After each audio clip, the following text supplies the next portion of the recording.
Senhoras e senhores, bom dia. Em nome do presidente da BINI, Humberto Barbato, de toda a diretoria da entidade, damos as boas-vindas a todos, a este que é o último dia do Abinitec 2015, jornada que iniciamos na segunda-feira, dia 23, aqui nesse mesmo auditório.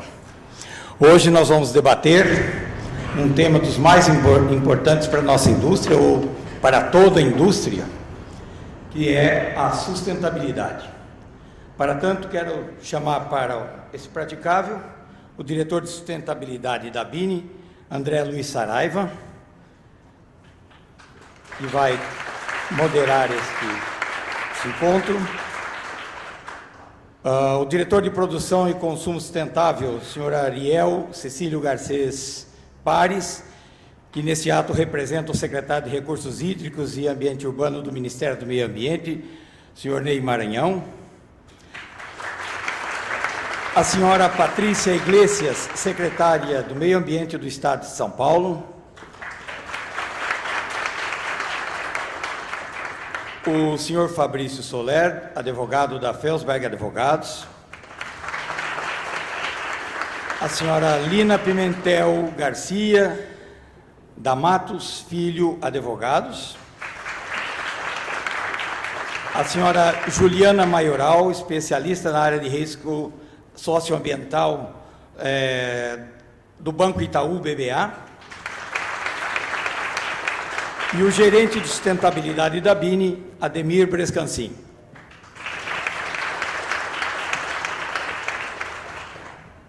Antes de darmos início ao seminário de sustentabilidade, convidamos a todos a ouvir o hino nacional brasileiro.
Muito obrigado. Então, dando sequência ao seminário, convido o moderador, o diretor da BINI de Sustentabilidade, André Luiz Saraiva, para ocupar o público.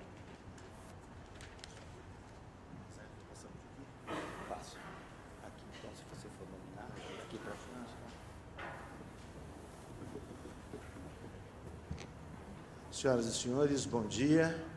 Em nome do presidente Humberto Barbato, eu agradeço a presença do Ariel Pares, diretor de Produção e Consumo Sustentável, representando o secretário de Recursos Hídricos e Ambiente Urbano do Ministério do Meio Ambiente, Ney Maranhão, a nossa secretária Patrícia Iglesias, secretária de Meio Ambiente e do Estado de São Paulo, Fabrício Soler, advogado da Felsberg Advogados, Lina Pimentel Garcia, da Matos Filhos Advogados, Juliana Maioral, especialista na área de risco e socioambiental do Banco Itaú BBA, e Ademir Brescancin, gerente de sustentabilidade da BINI, fiel escudeiro.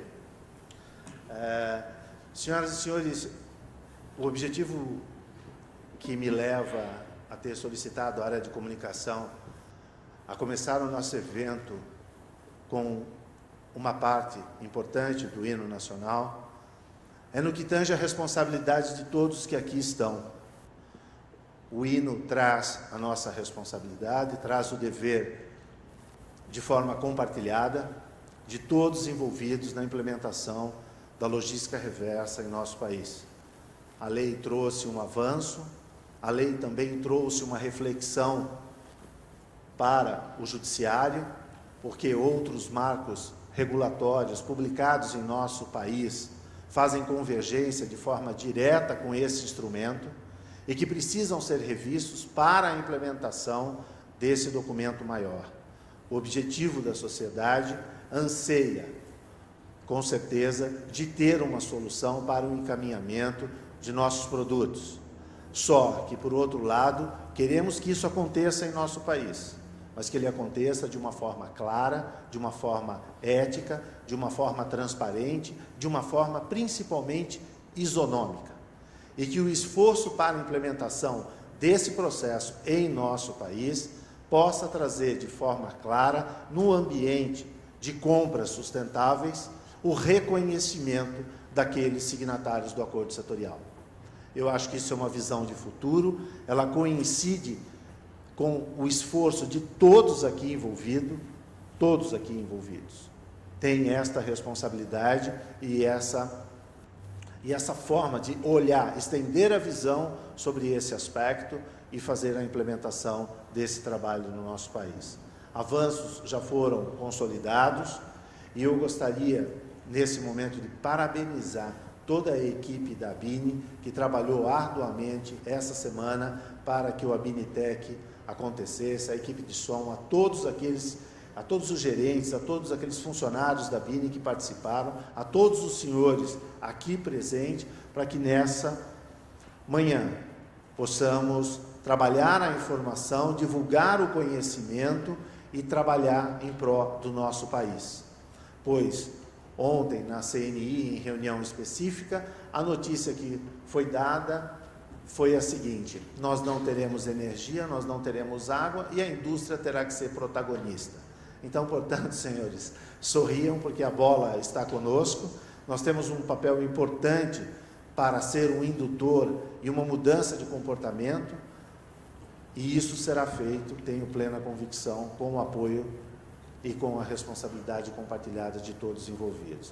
Desejo a todos um bom fórum e agora eu gostaria de pedir que o Ariel pudesse proferir os seus comentários no que tange a logística reversa, combinando com o comportamento. Depois a Patrícia vai também poder trazer essa contribuição significativa, o Fabrício e a Lina vai trazer para nós toda a experiência, todo o legado acumulado na discussão do acordo setorial de lâmpadas, vai fazer um meia-culpa, vai mostrar para nós onde temos que avançar, onde temos que consolidar o nosso posicionamento como indústria, mas também vai chamar a atenção da responsabilidade onde o governo deve atuar e deve se manter presente no seu processo de gestão. Eu depois quero que a Juliana no final fale, e o Fabrício também vai trazer os avanços dos 5 pontos que eram desafios. 4 pontos nós conseguimos um encaminhamento, e aí nesse momento eu parabenizo ao Fabrício, ao André, a todos os advogados que legislam ou atuam em nome das empresas do setor, bem como todos os profissionais da área de sustentabilidade, marcos regulatórios, a área técnica das empresas, que colocaram à disposição os seus profissionais e que trouxeram a colaboração para que culminasse no avanço desses 4 pontos. O único ponto que falta é o ponto da Fazenda, do Ministério da Fazenda, que ao longo dessa discussão tem se furtado em comparecer e apresentar as suas propostas ou uma solução para que isso avance. Mas nós não, se aqui fica um recado para o Ministério da Fazenda, nós não iremos descansar enquanto não alcançar esse objetivo, e a presença de todos aqui culminam no mesmo interesse. Obrigado a todos.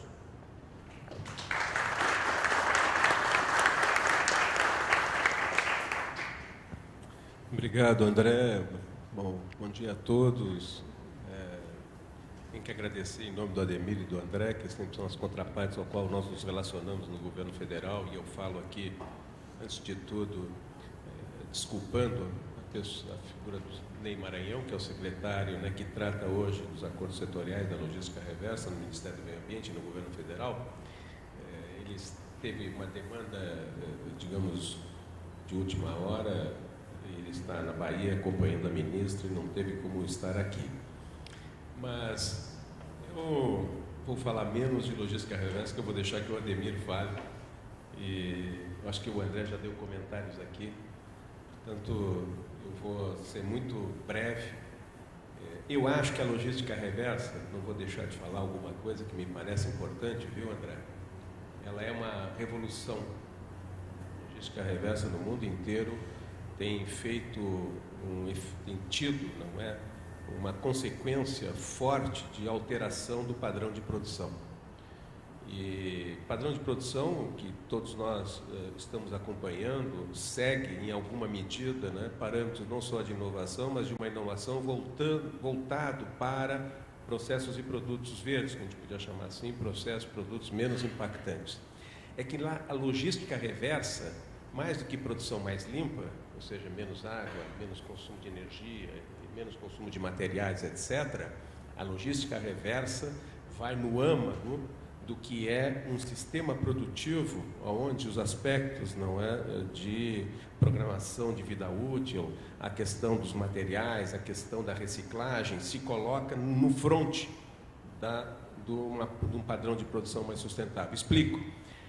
Nós somos capazes de, por várias razões, fazer programação, não é, de vida útil, fazer com que o sistema de compra e venda, de venda e compra, perdão, esteja embutido um sistema de programação mediante leasing, serviços, prestação de serviços e tudo, ou seja, caminhando da produção puramente de oferta de um produto para aquisição do produto, para aluguel de produto. Tudo isso eu acho que nós vamos caminhar, não é? Mas o que está no centro é a solução de um elemento do sistema produtivo que retire o impulso de materiais no que diz respeito ao impacto ambiental. Insisto nisso porque essa é a dimensão mais difícil do padrão de produção no mundo. É aquela que incide sobre os materiais. Redução de consumo de água, redução de consumo de energia, menos toxicidade, etc. Não vou nem lhes atardar sobre o que vocês conhecem. Isto tem sido, não é? As curvas têm sido muito meritórias. A questão do insumo material, muito menos meritórias. E é isso que está em questão. E exige, não é, um padrão de produção muito mais ecoeficiente, e a logística reversa não tenha dúvida, é o grande fator de reversão de um sistema relativamente, enfim, impactante e perdulário no que diz respeito aos materiais. Por isso, eu acredito que a logística reversa, antes de tudo, é um elemento da política industrial, é um elemento central da competitividade. E, portanto, quando nós falamos de logística reversa, ela deveria estar no mais alto nível das decisões de governo e do setor empresarial, buscando o entendimento que é isso que se procura. Eu estou relevando, estou dando um destaque, estou dando uma ênfase para que, no âmbito da BINI, se possa perceber o sentimento que se tem da importância que tem os debates da logística reversa. É só isso que eu queria deixar. Agora vamos para o que o governo, de certa maneira, tem procurado destacar, no sentido de estimular, de cumprir com o seu papel, também de ser uma organização que produz serviços mais eficientes ambientalmente, mais ecoeficientes. Aí é onde entram as compras públicas sustentáveis, que é disso que eu gostaria de rapidamente discorrer e terminar aqui para não lhes tomar muito tempo. É porque compras públicas sustentáveis têm duas finalidades centrais. A primeira, é de obrigação, é que se o governo imputa responsabilidades para que a sociedade seja mais ecoeficiente, não faz o sentido que o governo não seja mais ecoeficiente. É como o dever de casa tem que começar por casa. Teria, não é simples. É uma máquina complexa, é uma máquina difícil, e eu quero dizer a vocês que nós estamos olhando fortemente para essa necessidade de ter um Estado que produz serviços e uma burocracia que se ocupa de ser mais ecoeficiente. Tá bem? Então, essa é a primeira missão, e vamos caminhando nessa direção. A segunda missão, tão ou mais importante que a primeira, é fazer com que o poder de Estado, que efetivamente tem um papel forte como um indutor de compras a um determinado padrão e qualidade, e agora se coloca a questão da sustentabilidade, ele é sim um fator de estímulo para que o setor produtivo vá se alinhando, a padrões de exigência que o setor público possa, digamos, colocar nos seus editais. Muito bem. Aonde isso vai direto ao ponto no que diz respeito à logística reversa. Um dos graves problemas da logística reversa, sendo ela uma logística que é feita a partir de um entendimento entre o setor privado e o setor público, é que todo o setor privado se alinhe ao acordo com o setor público. Nem isso não é muito simples, é o que nós chamamos de vinculante, compromissos vinculantes. É aí onde eu acho que o compras públicas sustentáveis deve ser um fator forte de estímulo a que todos sejam signatários ou todos tenham, termos de compromisso com o setor público no sentido de cumprir com o que está estabelecido nos acordos setoriais de logística reversa, de modo a que isso não seja um fator de assimetria na concorrência, de modo que isso seja um fator de indução a que todos se alinhem. Então, como que isso nós imaginamos que possa ser? Tem duas modalidades.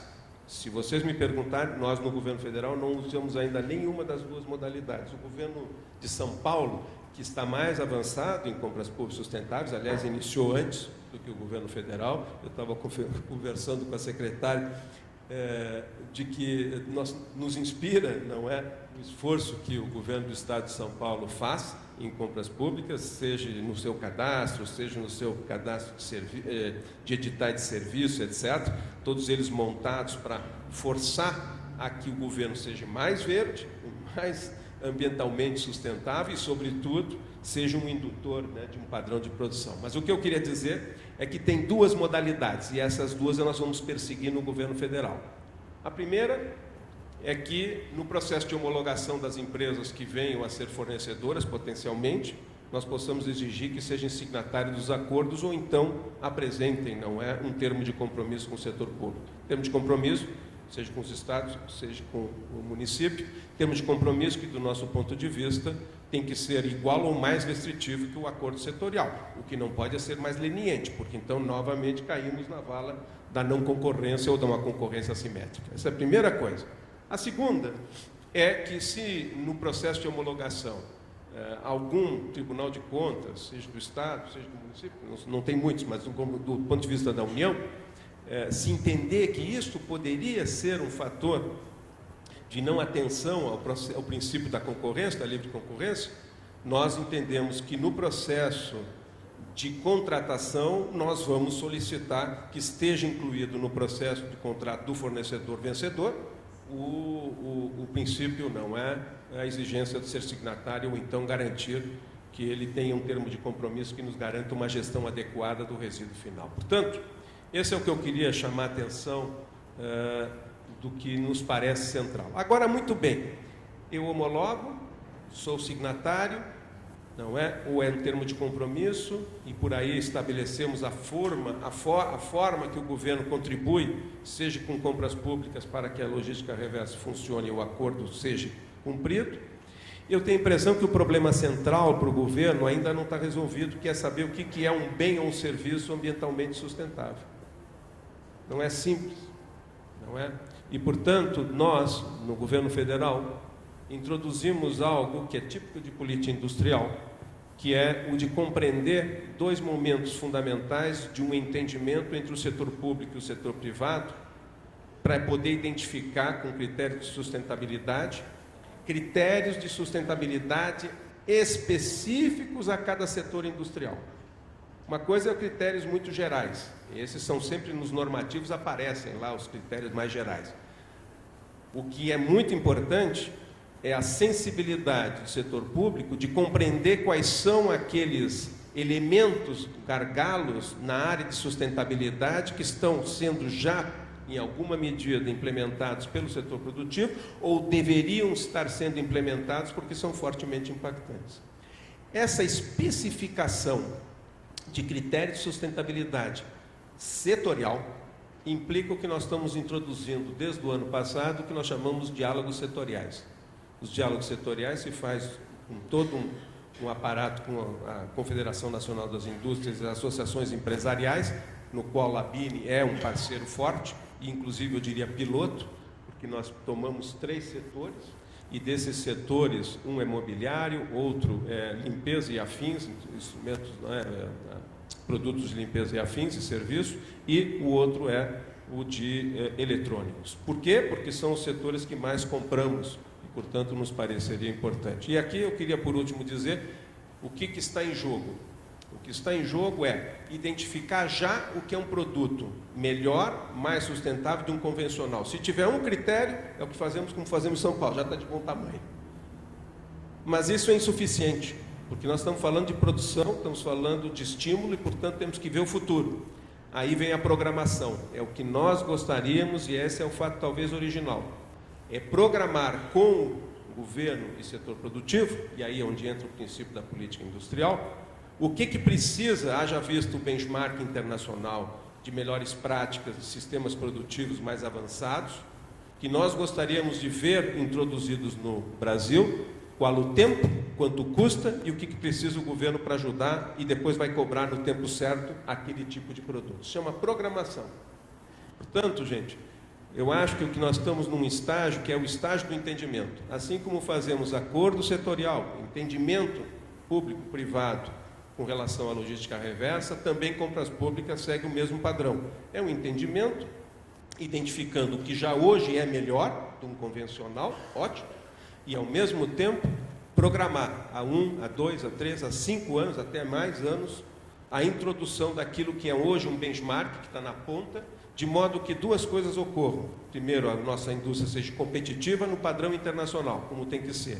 E a segunda é que nós possamos ajudar no viés de uma produção mais sustentável, mais ecoeficiente. Isso está acontecendo. Nós tivemos ontem uma reunião, não é, Ademir? Enfim, eu acho que há uma boa aceitação.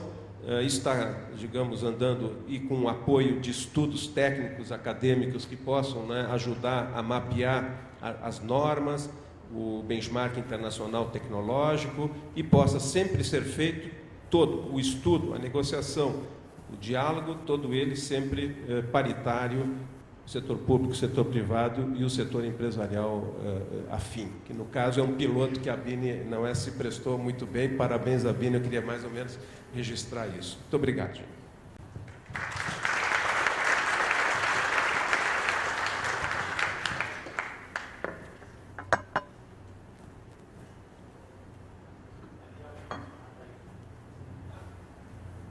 Bom dia a todos. Inicialmente, eu gostaria de agradecer ao Humberto Barbato, presidente executivo da BINI, em nome do André e do Ademir, que estão conduzindo esse debate. Gostaria de cumprimentar o Ariel Pares, diretor de Produção e Consumo Sustentável do Ministério do Meio Ambiente, também os demais palestrantes, Lina, Fabrício e Juliana, e também a todos vocês. É um prazer estar aqui para discutir esse tema, que é um tema fundamental hoje, considerando que nós temos uma lei de 2010, que não vai ser a lei que não pegou. Então já é um grande sucesso, pensar que nós estamos trabalhando tanto para implementar essas políticas previstas nessa política maior, que é a Política Nacional de Resíduos Sólidos. Do ponto de vista dessa política, nós temos a oportunidade de trabalhar com diversos fatores, e isso é muito bom. É uma política que trabalha com saúde pública e ecossistemas, uma política que trabalha do ponto de vista do desenvolvimento, que é um fator fundamental, tá? E, portanto, ela vai trazendo diversos atributos associados à sustentabilidade. A própria questão que é fundamental nessa lei, que é uma redistribuição de direitos e deveres. E, sem dúvida, isso é fundamental. Quando a lei fala em uma responsabilidade compartilhada, e nós temos uma série de discussões do ponto de vista jurídico, de como isso se dá, se essa responsabilidade seria ou não solidária, como nós conhecemos na seara jurídica, e nós vamos descobrir, na verdade, uma série de direitos e deveres associados a essa política de resíduos sólidos. Portanto, é algo primordial para o nosso país, é algo primordial para o Estado de São Paulo. E o propósito da minha fala é colocar um pouco daquilo que está sendo feito do ponto de vista do Estado de São Paulo em relação à implementação dessa lei. Aqui no caso especificamente do ponto de vista inclusive dos eletroeletrônicos, tá? Do ponto de vista estratégico, o Estado de São Paulo ele trabalhou com uma primeira fase que foi exatamente colocar em prática alguns programas piloto em relação à questão dos resíduos sólidos. Nós utilizamos uma metodologia própria, que foi exatamente a metodologia dos termos de compromisso, porque não havia acordo setorial ainda em âmbito federal, né? E em grande parte ainda não há, nós estamos em fase de discussão. Mas o Estado de São Paulo entende que nós não poderíamos simplesmente aguardar esses acordos setoriais, que seria fundamental que o Estado já tivesse essa política funcionando e, de fato, a lei o permitia, tendo em vista que trouxe essa previsão dos termos de compromisso. E foi esse o foco do ponto de vista do Estado de São Paulo. O foco inicial também foi em relação aos fabricantes e principalmente em relação aos fabricantes. Agora, lógico, a lei fala em responsabilidade compartilhada e atribui essa responsabilidade aos fabricantes importadores, comerciantes e distribuidores, consumidores e o próprio poder público. Portanto, nós temos que evoluir essa questão para além daquilo que foi a primeira fase, tá? Tivemos essa ideia de acompanhar esses termos que foram considerados piloto durante um período também para avaliar como isso se daria em termos práticos. Então, os senhores com certeza conhecem que nós tivemos a resolução da Secretaria do Meio Ambiente, que foi a resolução 131 de 2010, criando alguns requisitos para essa responsabilidade pós-consumo. E foi toda uma evolução da fase 1. Agora, a partir de 2015, nós passamos para o que seria a fase 2, de implementação desse projeto relativo à lei. Eu tinha aqui alguns dados mais específicos do ponto de vista de resultados, mas eles estão em quadro e como a gente acabou não usando a apresentação, eu vou focar muito mais naquilo que nós entendemos como principais desafios da logística reversa do ponto de vista do Estado de São Paulo, tá? Então, primeiro, a questão de criar uma ação que possa trabalhar também com fabricantes de outros estados e com os importadores. Porque foi muito bem colocado pelo Ariel que nós não podemos pensar em problemas concorrenciais ou não devemos permitir que isso ocorra. Então, nós temos que buscar ações que trabalhem com o todo. Daí porque não basta trabalhar com aqueles fabricantes que estão localizados no estado de São Paulo. Então, as próximas ações, elas vão nesse viés. Também a ampliação da participação do comércio e dos municípios nos sistemas de logística reversa. Isso é fundamental para que nós possamos atingir o que é o objetivo da própria lei.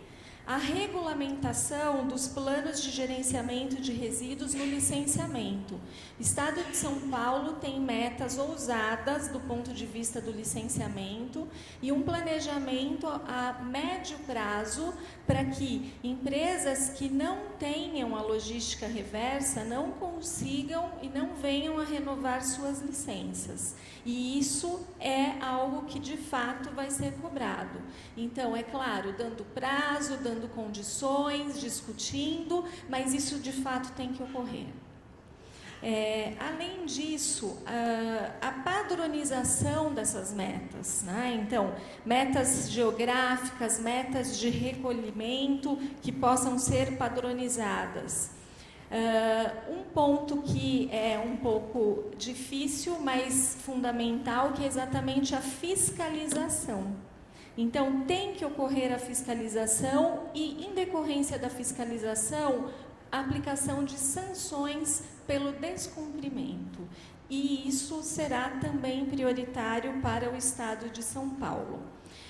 Um ponto que, sem dúvida, interessa ao setor e é fundamental é exatamente a revisão das políticas tributárias. Então, nós estamos trabalhando junto à Secretaria da Fazenda, verificando saídas para essas políticas tributárias, porque se nós falamos em produtos, na verdade, que terão, muitas vezes, uma geração menor de resíduos, é o desejável, ou então uma logística desses resíduos, nós temos que ter incentivos tributários para que isso, de fato, possa ocorrer. Então, isso está no nosso radar e é uma preocupação do ponto de vista da Secretaria do Meio Ambiente, assim como o estímulo a novos negócios na cadeia de reciclagem. Então, nós temos hoje alguns planos prioritários na Secretaria de Meio Ambiente. Os senhores devem saber que eu assumi a Secretaria em janeiro, então são 3 meses que se passaram. Nós estabelecemos planos prioritários para que, de fato, haja todo um planejamento desse próximo período de gestão na Secretaria. E, entre esses planos prioritários, está a questão de resíduos sólidos e da Política Nacional de Resíduos Sólidos e da implementação dessa lei, né? Então, nós não podemos mais continuar naquela situação de que está passando tempo e a gente tem a sensação de que a lei não está sendo aplicada. Portanto, o Estado de São Paulo trabalhará fortemente nesse sentido. E também no sentido da educação e da conscientização do consumidor, porque nós sabemos que o sucesso de uma política como essa, né, ou mesmo a questão dos eletroeletrônicos, está totalmente voltada para a participação da sociedade. Isso já foi discutido em outros fóruns, nos quais eu tive a oportunidade de estar com os próprios palestrantes aqui presentes, né? Tendo em vista que trabalho com esse tema há bastante tempo, não só no âmbito da secretaria, mas também do ponto de vista da academia. E, de fato, a população tem que participar, a sociedade tem que participar. Então, vai haver um trabalho muito forte nesse sentido. Nós temos exemplos em outros países que nos mostram que existe, nesse caso, uma janela de oportunidades. E essa janela de oportunidades tem que ser aproveitada. Tem que ser aproveitada no âmbito do Estado de São Paulo, tem que ser aproveitada no âmbito do nosso país, porque nós podemos ter um desenvolvimento maior utilizando exatamente essa nova sistemática, essa possibilidade de trabalhar com a questão da reciclagem e outras questões envolvidas, né? Porque nós sabemos que a lei, ela vai muito mais, e eu acho que esse é um lado que muitas vezes não se coloca tanto, não é simplesmente reciclagem, né? Nós temos que ter uma redução na geração de resíduos. Então, isso tem que ser trabalhado do ponto de vista do fabricante. Então, eu estou falando no ambiente correto, né? Em que nós temos que mudar processos produtivos e, claro, com incentivo, sem dúvida, mas de forma a ter uma menor geração de resíduos e não trabalhar somente na ponta na questão da reciclagem, tá? E sendo mais objetiva e direta para terminar a minha fala, eu posso dizer aos senhores que quais são esses próximos passos do ponto de vista do Estado de São Paulo, tá? Então, primeiro, nós vamos ter uma resolução substituindo a resolução, a última 38 de 2011, onde essa resolução vai trazer regras mais precisas em relação a esses resíduos, inclusive os eletroeletrônicos, que são o foco da conversa hoje. Nós vamos trabalhar agora no aditamento dos termos de compromisso que foram celebrados. Então, haverá novas exigências do ponto de vista desses termos, considerando todos os fatores e transformando aquilo que é teoria em prática. Isso que eu posso dizer. A ideia de desenvolver sistemas de informação, nós temos, no ano passado, saiu o SIGOR, que é um sistema, na verdade, de informações do ponto de vista de resíduos sólidos. Esse sistema, ele foi inicialmente construído para os resíduos da construção civil, então nós estamos trabalhando fortemente em vários municípios do estado de São Paulo, já implementando esse sistema, que permite uma rastreabilidade desses resíduos, que permite verificar o atendimento aos requisitos legais por parte daqueles que estão vinculados a essa cadeia dos resíduos da construção civil. E o sistema foi construído já com uma nomenclatura maior, sistema de informação do Estado. Por quê? Porque nós vamos ampliar essa questão para outros resíduos. Então, começamos com a questão da construção civil para levar essa questão para os demais resíduos vinculados à Política Nacional de Resíduos Sólidos. E vamos, aos poucos, publicar novas regras.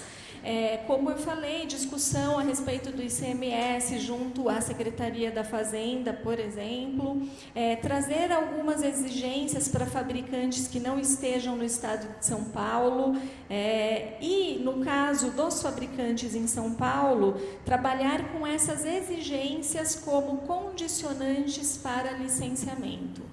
Então, o que eu posso colocar é que o Estado de São Paulo vem trabalhando nessa sistemática da logística reversa e vai trabalhar muito mais nos próximos anos para que, de fato, nós não possamos dizer que a lei não pegou.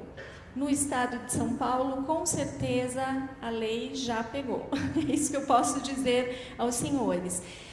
Bem, eu agradeço a atenção, eu coloco a Secretaria do Meio Ambiente à disposição, de fato, se precisarem, estamos lá, estamos dispostos a receber sugestões para o aprimoramento dessa sistemática no Estado de São Paulo. É uma prioridade do Estado de São Paulo a implementação dessa norma, e eu agradeço a atenção dos senhores.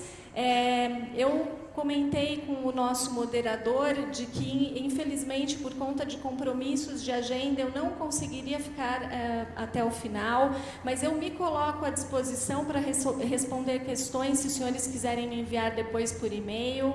O e-mail é patriciaiglesias@sp.gov.br, Iglesias com C de casa, senão não chega. E eu fico, de fato, à disposição e espero que nós possamos atingir aquele objetivo maior, que é exatamente implementar a norma para benefício de cada um de nós e para benefício também das futuras gerações. Muito obrigada.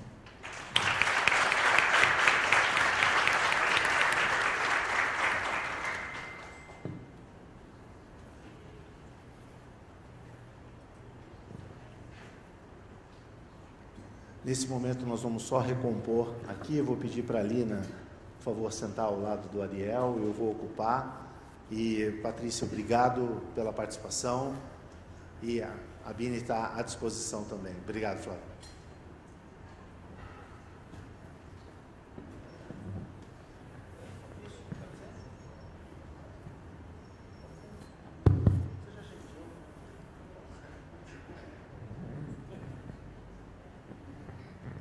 Bom dia a todos.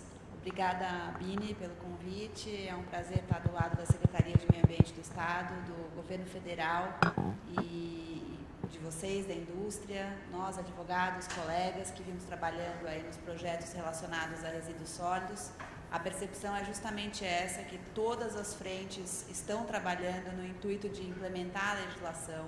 Isso é muito diferente de outras legislações antigas que a gente já tem na área ambiental e que continuam ainda sem efetividade em função da falta de sistematização das diversas perspectivas em querer vê-las implementadas.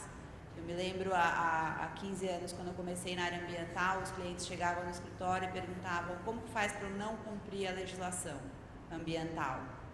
E a gente tentava fazê-los cumprir por uma questão ética e da profissão, mas tinha que também expor os riscos de não cumprirem caso eles quisessem assumir a responsabilidade de não cumprir. Então, hoje é muito diferente, todo mundo quer cumprir a legislação e quer que o governo faça os outros cumprirem. Então, isso é muito interessante, uma diferença bastante grande de paradigma aí da indústria de 15 anos para cá. Então, em relação a resíduos, a gente tem essa legislação de 2010, que na verdade veio consolidar uma série de princípios que já tinham em legislações esparsas, já tinham na academia, já tinham na experiência internacional, e aí a gente criou o marco aí da política de resíduos sólidos. E em relação a alguns setores prioritários, como eletroeletrônicos, lâmpadas, que é o caso que eu tive a oportunidade de trabalhar bastante intensamente, embalagens, óleos lubrificantes, seja pela periculosidade, seja pelas características, seja pelo volume de resíduos gerados, houve uma intenção inicial mais estrita no cumprimento da legislação.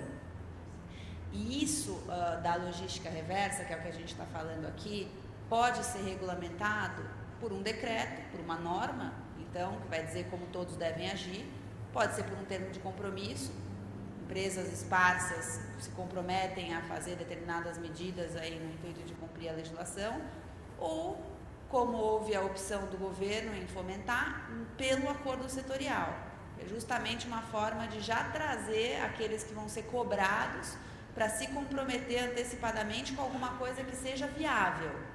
Então, acho que um princípio dessa legislação não é só falar você tem que recolher aquilo que você coloca no mercado e se responsabilizar imediatamente por tudo. Alguns princípios dessa legislação estão ligados à viabilidade, porque no final das contas, o custo dessa logística reversa forma o preço do produto. Isso não é segredo para ninguém. Então, quanto mais incisivo for o cumprimento da legislação, mais pode aumentar o custo. Porém, se você tiver uma escala grande no envolvimento das partes ali na indústria e nos geradores de resíduo, no cumprimento de uma mesma estratégia, você ganha escala e reduz custo. Então, no fundo, tem uma questão de viabilidade econômica e operacional tão importante quanto a viabilidade técnica de você evitar resíduos no final do dia, num aterro ou num lixão ou num solo e gerando contaminação. Então, a legislação cuidou de garantir que a viabilidade técnica, operacional e econômica sejam princípios a serem respeitados no âmbito desses acordos. Então, no caso de lâmpadas, foi um laboratório para todo mundo. Eu acho que foi um laboratório para o setor, foi um laboratório para o governo, foi um laboratório para os próprios consumidores, nós que deveremos devolver as nossas lâmpadas usadas, e pode ser usado como um paradigma, como uma experiência para que o de eletroeletrônico seja ainda melhor que o de lâmpadas, e aí, de forma subsequente, a gente tenha cada vez mais sucesso a partir da experiência. Então, eu gostaria de dividir alguns pontos aqui com vocês, para que a gente possa estar na mesma página do que foi o desafio da constituição de um acordo envolvendo a grande parte do setor e uma escala nacional. Para vocês terem ideia, aqueles que não conhecem, a indústria, seja produtiva, seja de importação, está nesse acordo setorial, em 70% daquilo que representa o mercado de lâmpadas estão no acordo setorial. O comércio está no mesmo acordo, então começaram separados e depois se juntaram, e o governo, obviamente, por meio do Ministério do Meio Ambiente. E isso é muito peculiar, porque o Ministério do Meio Ambiente ele seria, em tese, só uma das autoridades, talvez a mais importante, porque justamente catalisa e organiza o processo, Mas, igualmente, na política de resíduos, é previsto que o Ministério da Fazenda, o Ministério da Indústria e Comércio, o Ministério da Saúde e o Ministério de Ciência e Tecnologia, ou qual que é o quarto ministério, estaria envolvido no acordo. Isso, na verdade, não é exatamente o que acontece. O que acontece é o Ministério do Meio Ambiente tentando trazer ali os outros para tratarem de assuntos correlatos de uma maneira tão intensa quanto ele trabalha. Mas tem uma pauta limitada. Então, as questões mais polêmicas relacionadas à implementação de uma logística reversa estão ligadas àquilo que é de atribuição de outras pastas que não a do Ministério do Meio Ambiente. Então, no caso de lâmpadas, basicamente vão ser espalhados pelo Brasil de uma maneira progressiva e de acordo com a densidade de pessoas, vão ser espalhados pontos de coleta para que nós, consumidores, possamos devolver as nossas lâmpadas. Então, vão ter pontos de coletas fixos, no máximo a 4 quilômetros de distância das nossas residências, e vão ter pontos de coletas eventuais em lugares menos densos, para fazer recolhimentos aí específicos. Essencialmente é isso. Parece simples, porque lâmpada é lâmpada, não tem muita característica dissonante como existe em eletroeletrônicos, e existe uma entidade gestora que vai gerir toda essa operacionalização da logística reversa. Mas só parece simples, porque na verdade, se o acordo foi difícil, a implementação é ainda mais difícil pelos desafios que a gente tem adiante. Quais seriam esses? Primeiro, a própria junção do setor, que na verdade são várias empresas, em uma única entidade gestora. Basicamente, uma pessoa jurídica nova que vai consolidar um grupo de empresas que vão custear um sistema e vão tomar decisões em relação à implementação do projeto que já foi aprovado por meio do acordo setorial. Então, é uma nova empresa, é uma nova instituição, sem fins lucrativos, porque o fim é custear a logística reversa, mas é uma empresa formada por várias empresas.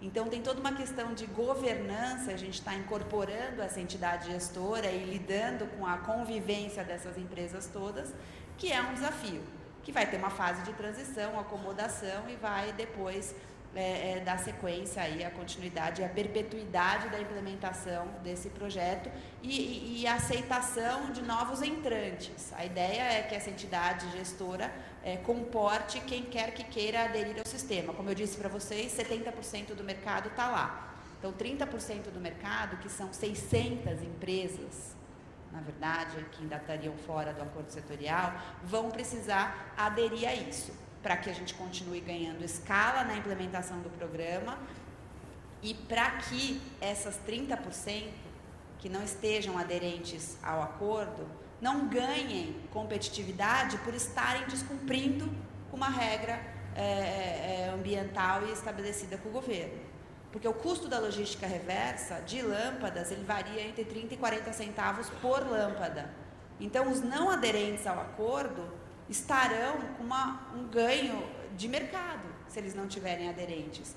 E aí, um pouco o que o doutor Ariel colocou das compras públicas, é necessário que haja um estímulo do próprio governo em escolher parceiros comerciais que estejam aderentes às regras do próprio governo. Que se eles comprarem daqueles que não estão cumprindo a legislação, eles estão favorecendo um ganho de mercado a partir de um descumprimento da legislação. Então, esse é um ponto que eu acho que foi mal explorado no nosso acordo, porque a gente estava preocupado com uma série de coisas, enfim, tratou de uma série de pontos, e eu acho que poderia ter sido melhor explorado do compromisso do governo em implementar as compras públicas. E não existe nenhuma falta de intenção do governo, pelo contrário, existe toda a intenção como foi colocado aqui, mas a gente sabe que no governo você depende de prioridades. Então, na medida em que tiver um compromisso escrito num acordo, fica mais fácil para o próprio governo dar sequência aos passos de implementação das medidas que ele entende aí pertinente. Então, compras públicas precisa estar nos próximos acordos cada vez mais sofisticado, alinhado aí ao caminho que vem sendo construído já institucionalmente. Esse é um ponto, para que aqueles 30% que eu mencionei não se tornem 40%, 50% e enfim, que a gente continue com a lei não pegando para alguns. O outro ponto de cobertura de fiscalização é justamente identificar um método eficiente de verificar o cumprimento, não por aqueles que estão no acordo, porque aqueles lá têm meta, estão lá no dia a dia, vão prestar informações sistemáticas para o governo, vão ser cobrados por isso, aqueles lá estão lá com nome e sobrenome. Existe esse outro grupo que eu mencionei de 600 empresas, que são, no caso de lâmpadas, e é muito parecido com eletroeletrônico, são importadores. Então, o controle é mais difícil. Como a secretária mencionou, ela quer usar o licenciamento ambiental para cobrar dos fabricantes. Você já tem um instrumento, ele está estabelecido aqui no Brasil, ele é operacional, ele está também exposto. No caso dos importadores, tem um nome e sobrenome, mas não tem, muitas vezes, nenhuma instalação física que você possa acompanhar de uma maneira mais ostensiva. Então, o controle precisa ser no momento da importação. Esse foi o maior ponto com o governo, que a gente discutiu o texto do acordo até o dia da assinatura do acordo. Então, a ideia é, basicamente, no momento em que você declara uma vontade de importar um determinado lote de lâmpadas, a sua importação já vai ser travada neste momento, antes do produto ser sequer enviado para o Brasil.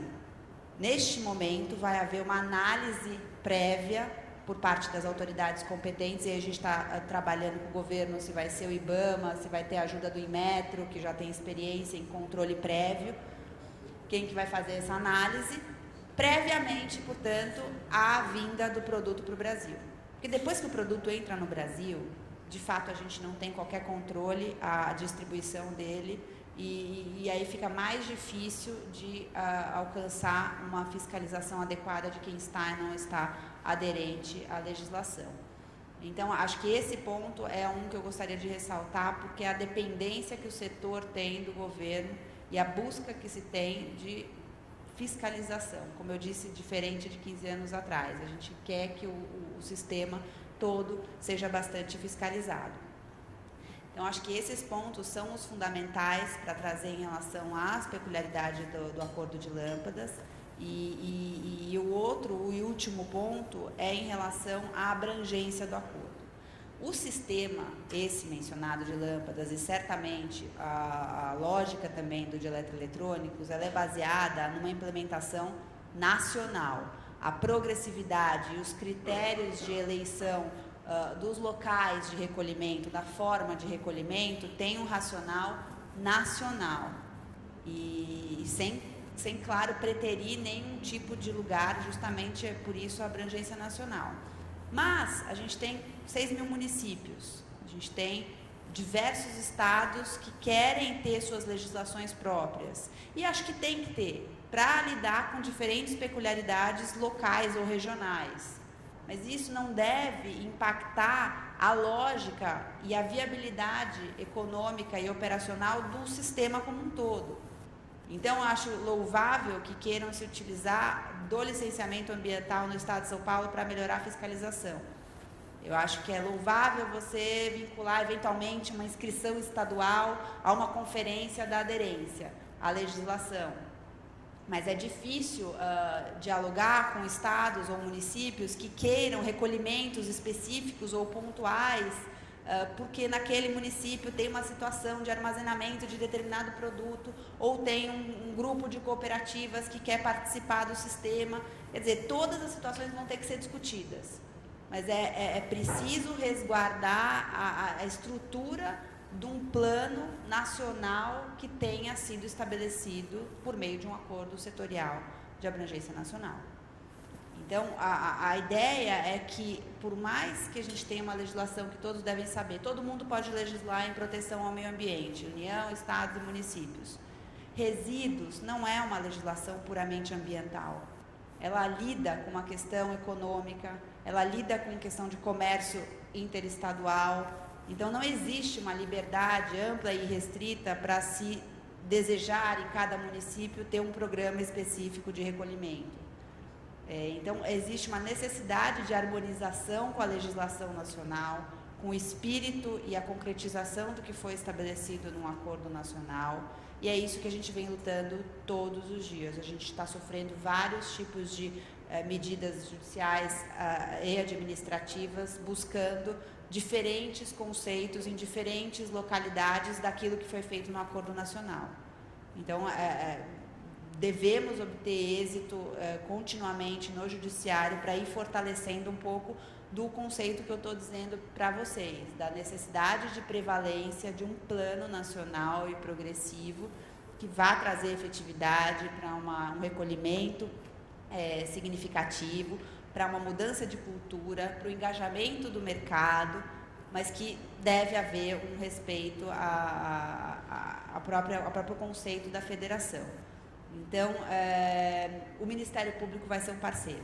O Ministério Público também, assim como os órgãos governamentais, ele tem que ser aquele que controla o cumprimento da legislação, mas aquele também que senta do lado da indústria, que quer realizar, mas que quer engajar o restante do setor que eventualmente não esteja cumprindo com um acordo ou com a legislação de alguma outra maneira.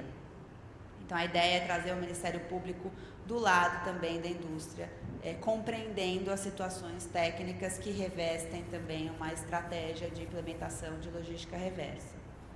Eu acho que era isso que eu tinha a colocar para vocês. Estamos aqui à disposição para trazer a experiência de lâmpadas nas questões que tiverem e aspectos jurídicos pertinentes. Obrigada.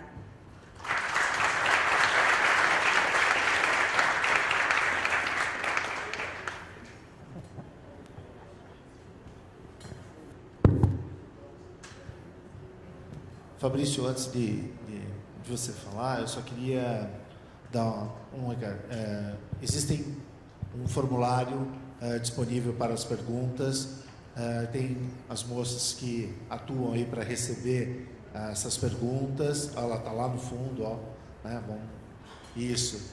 E as perguntas podem ser entregues ao Ademir. Nós vamos fazer uma pré-seleção, pelo menos uma para cada tema, e depois fazer o direcionamento aqui. Eu só queria deixar registrado, Lina, que nessa sua fala, e aproveitar a presença do Ariel, que uma das percepções nossa na discussão do eletroeletrônico foi a de exigir do importador licença de operação. Ele teria que, nesse momento, se familiarizar com o comportamento da indústria local, seja ele de um acordo setorial existente, seja de uma obrigatoriedade técnica de produto e tudo mais, e nesse momento o importador toma ciência desse assunto. E fica muito claro essa vinculação, porque hoje os importadores eles só têm a obrigação de estar inseridos no radar, né? Então, se eu tenho radar, eu posso importar. E aí seria, você quer importar? Qual é o produto? Qual é o NCM do produto? Esse produto está vinculado a uma obrigatoriedade dentro do país. Portanto, o senhor tem que licenciar a sua produção. Mas eu estou importando em nome de terceiros, eu sou uma trader. Não me interessa, meu senhor. Aqui no meu país, avisa o seu cliente que essa responsabilidade é dele. Ou será minha se não o fizer. Portanto, cumpra-se, né? Eu acho que a gente poderia estudar, aproveitar a massa crítica existente nessa discussão para ver a legalidade e a abrangência dessa exigência sendo vinculante à licença de importação. Ok? Só deixar registrado isso. Fabrício, por favor. Bom, obrigado, André.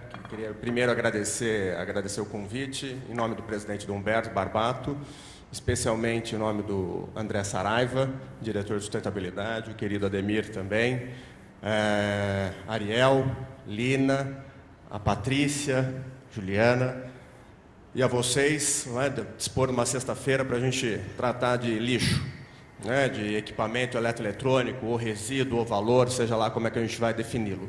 Mas eu vou direto ao ponto. Eu quero trazer para vocês algumas reflexões que a gente tem visto, abordando especialmente os 5 pontos, como o André colocou, mas só resgatando um pouco. Nós estamos tratando do acordo setorial de eletroeletrônico, objeto de um edital de chamamento do governo federal, do Ministério do Meio Ambiente, em que o MMA recebeu aproximadamente 9 propostas, né, de acordos setoriais ou de propostas de logística reversa, apresentados pela BINI, pela Eletros, pelo varejo, pelos distribuidores, e aí teve outros atores que também submeteram à análise do Ministério do Meio Ambiente suas propostas de acordo setorial para implementar a logística. O MMA, fazendo uma leitura de quem tem obrigação de implementar, restringiu a um grupo de associações, de entidades essa, a BIN, Eletro, Sinditele Brasil, Varejo, etc., que cada um apresentou uma e depois de 6 meses estavam todos trabalhando conjuntamente numa proposta consolidada, atendendo a todos os interesses dos envolvidos, fabricante, importador, distribuidor e comerciante, e nas diferentes linhas de produto, linha verde, TI desta casa, linha branca, marrom e azul. Né? Então, ou seja, houve um entendimento dentro das entidades que era importante trabalhar coletivamente na busca de um bem comum, naturalmente, num custo menor da logística reversa. Sempre lembrando, quando a gente fala logística, a gente pressupõe naturalmente um custo adicional, não é? Em regra. Né? Quando a gente está falando, é um custo que não estava previsto e como internalizar isso. E, desde então, a gente vem pelo menos há 1 ano e meio, quase 2 anos, negociando. Quando eu falo nós, eu falo o setor de eletroeletrônico, não estou falando A, B, C. O setor de eletroeletrônico negociando fortemente com o Ministério do Meio Ambiente a implementação dessa logística reversa. Foi apresentado um texto preliminar, consolidado, vieram as contribuições e foram definidos 5 condicionantes, premissas, desafios, seja lá como é que nós vamos defini-los, para que deveriam ser superados para a assinatura deste acordo setorial. O primeiro dele é a questão que já foi comentada aqui, a taxa visível ou ecovalor, que nada mais é que uma contribuição pecuniária, um valor que estaria fixado no produto, sem taxa, para cobrir os custos da logística reversa. Né? Essa é uma agenda, é uma proposta setorial que está no Ministério do Meio Ambiente. Então, um dos pleitos é criar a taxa visível. E essa proposta, naturalmente, não perpassa pelo Ministério do Meio Ambiente. Sim, é uma agenda fiscal, é do Ministério da Fazenda. E, para isso, o Ministério do Meio Ambiente, na reunião do CORE, né, do Comitê Orientador de Implementação da Logística Reversa, submeteu e encaminhou para o Ministério da Fazenda o pleito da indústria, né, o pleito do setor de eletroeletrônicos. E isso foi encaminhado uma vez, a indústria reiterou e nós estamos aguardando a chamada do Ministério para avançar no tema ecovalor, taxa visível. Tá? Tem um estudo que já foi feito dentro das casas para avaliar de como isso poderia ser internalizado, os custos e etc. Seria uma forma mais democrática de implementar o custo da logística reversa. Todo produto passa a ter, de forma expressa, está na gôndola, você sabe quem tem, quem não tem a logística, e o custo está ali coberto. Esse é o primeiro, um dos pleitos do setor empresarial. O outro pleito é a Lina muito bem colocou aqui, na questão da isonomia. Ou seja, o acordo setorial é um dos instrumentos para implementar a logística reversa. Além do acordo setorial, eu tenho o regulamento ou tenho o termo de compromisso. E quando o acordo setorial é assinado, ele tem efeito contra aquelas partes que assinam. É igual um contrato, né? O contrato tem vigência, eu compro de você, você de... É uma relação bilateral, então, do Ministério do Meio Ambiente com um conjunto de empresas. E o grande problema é, e as empresas que não assinam? Ou seja, aí, qual que é o conceito que vem? A obrigação está na lei. Está na Lei 12.305 que tem que ter logística reversa. Ok, ninguém está discutindo a obrigação. Está discutindo como cumprir a obrigação. O que a lei não traz e o decreto também não traz.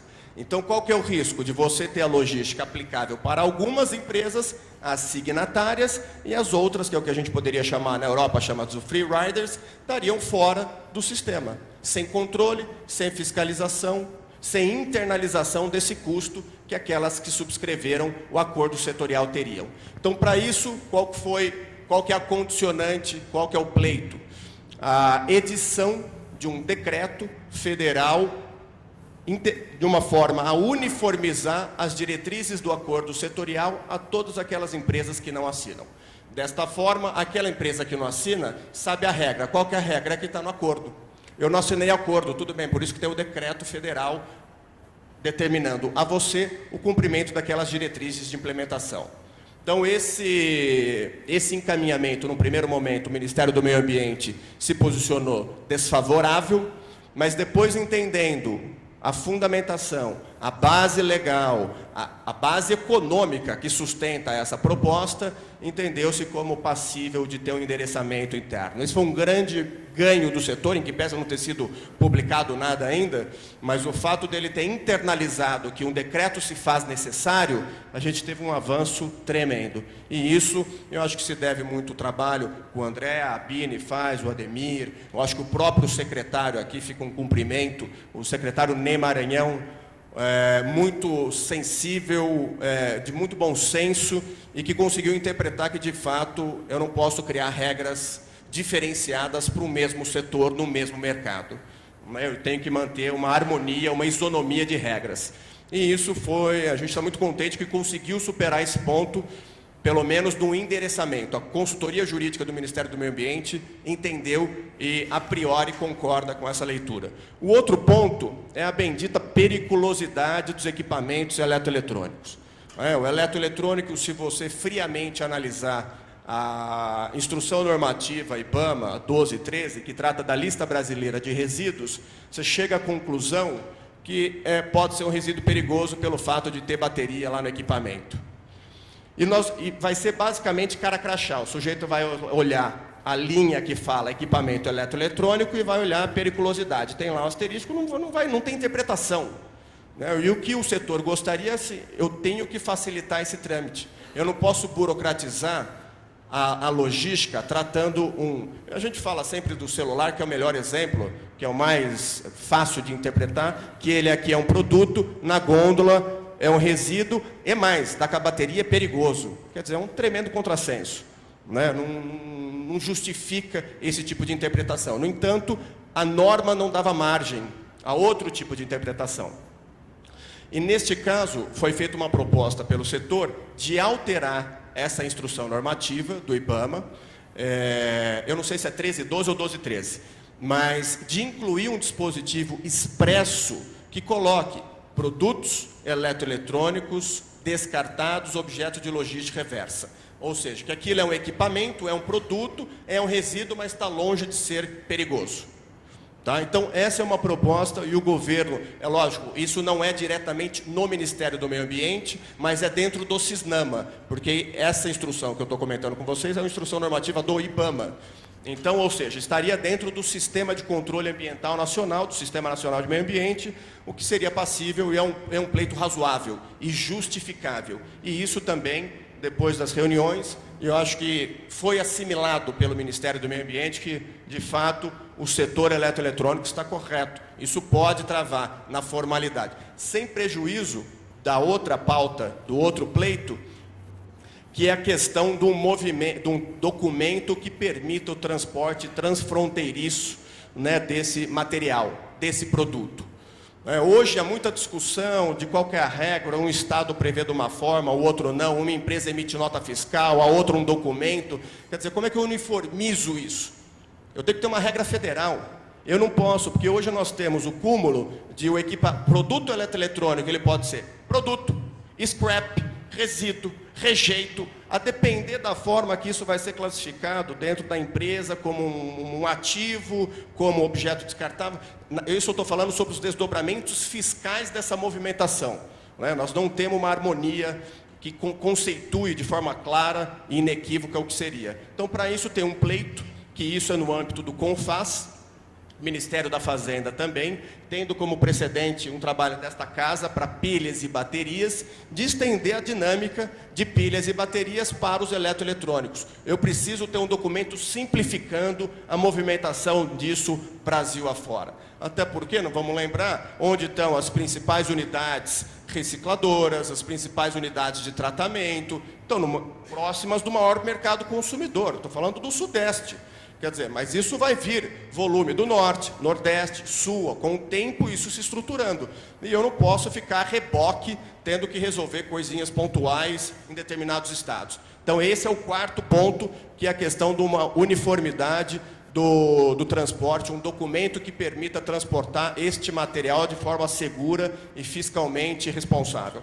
E o último ponto é a questão da titularidade do equipamento eletroeletrônico. Não é? É outro pleito, a Patrícia até colocou, né, a questão do consumidor, mas há um receio de como a Secretaria, como o Ministério da Justiça, por meio da Secretaria do Consumidor, vai interpretar isso, ou como deveria interpretar de forma a resguardar os interesses da indústria no âmbito da logística reversa. Ou seja, mais do que o equipamento propriamente dito, nós estamos falando de informações. Né? A sociedade da informação, tecnologia da informação. Por mais que você delete, às vezes, um equipamento, hoje, com a tecnologia avançada, o sujeito vai lá e simplesmente recupera todos os seus dados. E a partir do momento que você colocou na gôndola, como é que eu transfiro? A responsabilidade passa a ser de quem? Se de repente aparece fotos, é assim o que o valha, de quem que é a responsabilidade? De quem descartou, de quem manteve o ponto, de quem ia destinar? Como é que esse link ou esse liame de responsabilidades, quando eu estou tratando de algo muito sensível, que é informação? A gente fala o produto, mas além do produto nós temos informação. Então, para isso, um dos encaminhamentos é que a Secretaria do Consumidor, Secretaria Nacional do Consumidor, vinculada ao Ministério da Justiça, nos ajude a endereçar o assunto, sem prejuízo de o setor já propor no seu termo de compromisso que é obrigação do consumidor entregar o equipamento, o produto, sem dados, deletados e etc. Por outro lado, tem indústrias, se cria, né? Tem empresas hoje que estão trabalhando com o serviço de destruição de dados. O serviço da empresa, eu destruo dados, que é um serviço que eu lhe presto, e depois tem a destinação. São dois serviços. Né? Eu te asseguro que os dados... Imagine instituição financeira. Ontem, curiosamente, eu estava na Febraban, a pauta da Febraban era plano de gerenciamento de resíduos e TI verde. Como é que eu faço? Por quê? O eletroeletrônico objeto de logística reversa, volto a frisar, equipamento eletroeletrônico de uso doméstico. Uso doméstico, conceituado na proposta de acordo, uso residencial da pessoa física. Então, é o celular, é o computador do Fabrício, que é objeto de logística reversa. Não o computador da Felsberg Advogado, não. É o do Fabrício. Até a Felsberg é objeto de um contrato de compra de equipamentos, ou o Felsberg, como gerador daquele material, vai ter que contratar uma empresa para fazer a destinação. O objeto da logística é uso doméstico, está expresso no edital de chamamento. Então, aí com os bancos, ontem a gente discutindo, o principal medo, o receio é esse, é a segurança da informação. Eu não posso admitir o conteúdo da informação que eu tenho aqui, nem passa pela cabeça qualquer tipo de vazamento. Estou falando do banco pela conversa ontem, mas isso é em qualquer cenário. E aí nós temos as ações paralelas, né? Por exemplo, falando de banco, o Ministério Público em Minas Gerais oficiou uma agência bancária para pedir informações sobre o descarte dos equipamentos na última renovação que teve na agência bancária. Sei lá, teve até 2 meses antes, o promotor foi ao banco, identificou, mudou tudo, mandou um ofício para a agência, para o gerente da agência, perguntando, olha, os equipamentos, para onde o senhor mandou? O que o senhor fez? Isso já subiu para a matriz, da matriz foi para o fornecedor de tecnologia. Então, olha que ponto nós estamos chegando. Mas por quê? Ele está consultando. Isso aí está fora da logística. A Lei 12.305, dia sim, dia também, chega ofício de prefeitura. Considerando o artigo 33 da lei, que prevê que é obrigado a implementar a logística reversa, tal, favor informar o quanto você recebe, para onde você manda, o que você faz. Isso é dia sim, dia também, das prefeituras. Aí vamos no âmbito dos estados, e que aí a minha preocupação com o Ministério Público é exatamente essa postura. A gente, ao invés de avançar na agenda onde tem vácuo, estão querendo mexer onde funciona. Eu vou pegar o caso, por exemplo, de pneus, que é no Espírito Santo. O setor de pneus, a logística funciona muito bem, obrigado. Tá? E está avançado, tem entidade gestora, funciona e etc.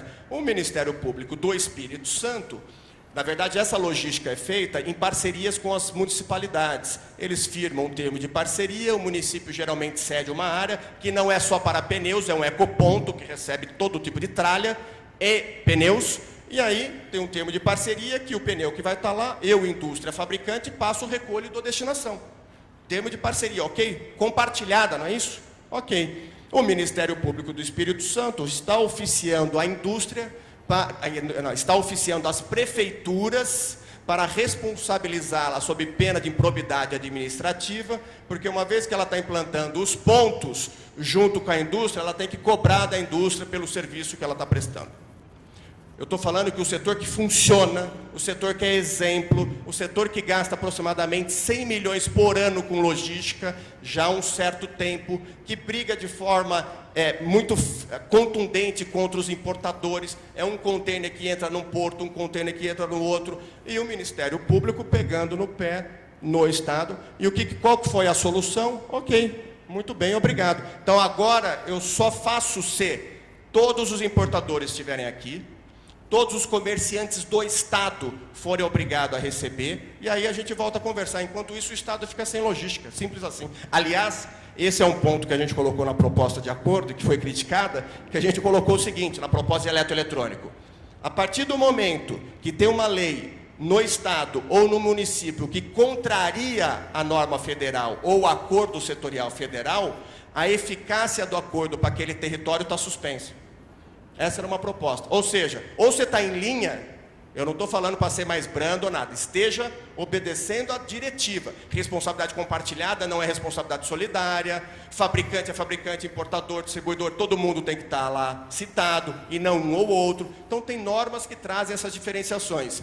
E a proposta era essa. E outra, se porventura o Estado publicasse uma norma que fosse contrário ao acordo, suspendia também a eficácia do acordo para aquele território. Até o Estado, a Assembleia Legislativa, rever a norma ou o município. Infelizmente não prosperou, naturalmente, mas o fato é que nós colocamos o assunto na pauta. Olha, não dá para trabalhar com essa pulverização de normas. Por exemplo, o Espírito Santo, dando outro ótimo exemplo, colocou lá, no caso de eletroeletrônico, que tem um volume X de quilo por pessoa por habitante de eletroeletrônico que tem que destinar. Simples assim. O Estado tem lixão, o Estado não tem plano de gerenciamento, que é obrigação do Estado desde 2012, e ele está me falando que tem que ter volume X de quilo por habitante de equipamento eletroeletrônico. Então, calma lá. Então, assim, o nosso receio é que essa angústia do poder público em querer regular, em querer dar um passo à frente, especialmente sem a conversa com os agentes, cria o quê? A inevitável judicialização do processo. Que é isso que a gente tem buscado evitar, né? Que é se antecipar, é propor, direcionar, e por isso que a conversa com o Ministério do Meio Ambiente vai muito bem, e aqui ficam os meus cumprimentos, acho que todo o grupo que está envolvido, que está trabalhando com o Ministério e está conseguindo avançar na agenda. Temos lá 5 condicionantes, 5 pleitos, e tem caminhado de forma satisfatória, especialmente junto ao Ministério do Meio Ambiente. A Fazenda se queda inerte, não é comigo. Né? Até agora não deu ar da graça dentro do processo, sem prejuízo da indústria ter cobrado e do próprio MMA também ter cobrado um posicionamento deles. Então, nós temos aí a expectativa do MMA é celebrar o acordo neste ano de 2015, essa é a expectativa, fala-se no meio do ano, mas tem-se clareza que os condicionantes têm que ser superados. Então, nós temos aí este cenário, breve cenário, e que eu posso assegurar para os senhores, especialmente quem é da indústria, que a BINI tem tutelado devidamente o interesse de todos os senhores. Ela tem atuado de forma muito contundente na defesa dos interesses do setor eletroeletrônico. E de forma muito responsável, de forma técnica, de forma jurídica, de forma institucional, se posicionando e fazendo um movimento sempre de forma muito cadenciada, não dando um passo maior que a perna, mas também saindo da inação. O setor não está. Quando as pessoas falam, o setor não faz nada, o setor tem algumas ações esparsas rolando por aí. Seja da entidade, não seja da entidade, seja de terceiro, seja da iniciativa privada, que é legítima ter iniciativas nesse setor, mas as coisas estão acontecendo. O acordo chegará a contento, esperamos, e na sua hora. Obrigado.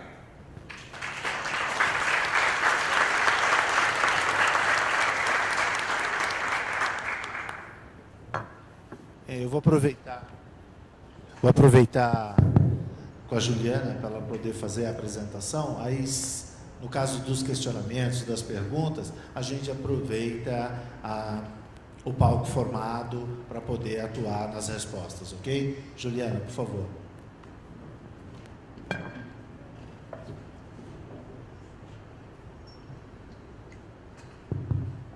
Oi, bom dia. Queria agradecer a Bini pela oportunidade de estar aqui, pelo convite. Eu estou destoando um pouco do público que está aqui na plateia. Eu sou, até embora seja advogada do público que está aqui também no palco, eu sou representante de uma instituição financeira, o Itaú BBA. Eu sou especialista em risco socioambiental desse banco e trabalho na área de crédito. Nesse banco, o risco socioambiental está na área de crédito. O que eu queria falar um pouco para os senhores talvez o pensamento mais comum que exista poxa, uma instituição financeira é uma atividade praticamente de escritório. Qual é o impacto ambiental que essa atividade gera? É um impacto muito pequeno.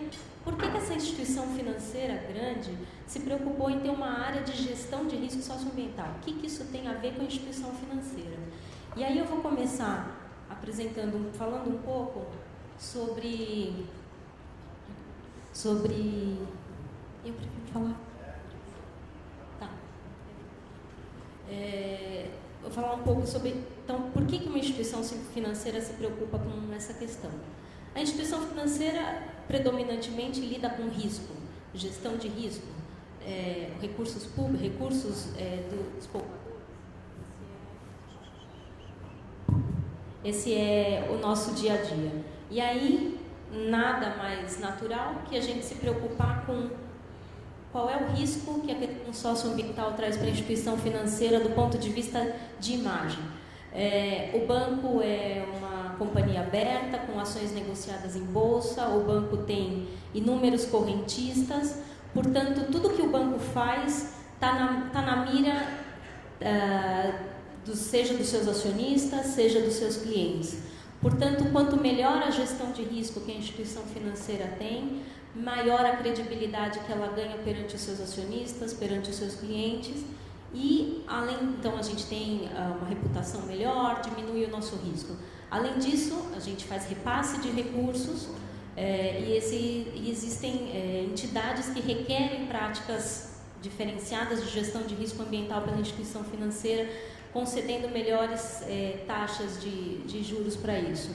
Então, a gente tem, além de compromissos voluntários, que também reforçam a preocupação da instituição com o tema e melhoram e aumentam a nossa credibilidade. Então, um primeiro exemplo é o Pacto pela Erradicação do Trabalho Escravo. O banco é um signatário desse pacto, que estabelece que empresas signatárias precisam estabelecer restrições comerciais para relações com pessoas físicas ou jurídicas que estejam envolvidas em práticas de trabalho degradantes análogas à escravidão. Um outro acordo voluntário importante, que talvez alguns dos senhores que lidem com as instituições financeiras já tenham ouvido falar, são os princípios do Equador. Eles funcionam para a gente como uma ferramenta de gestão de risco, de crédito, na medida em que nos orienta e nos ajuda a identificar, avaliar e gerenciar o risco socioambiental dos projetos que a gente financia. Não é para todo financiamento, então se for uma conta garantida, um capital de giro, uma nota de crédito à exportação, não são objeto de avaliação pelos princípios do Equador. A gente está focado onde está o risco maior para a instituição, que são os grandes projetos. Atualmente existem 80 instituições signatárias no mundo todo, sendo que no Brasil a gente tem, além do Itaú, Santander, Bradesco, Banco do Brasil, Caixa, Votorantim.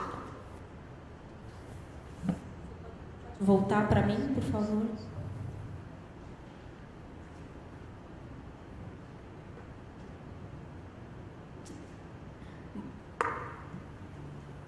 Além do risco de imagem, a gente tem um risco legal aí envolvido.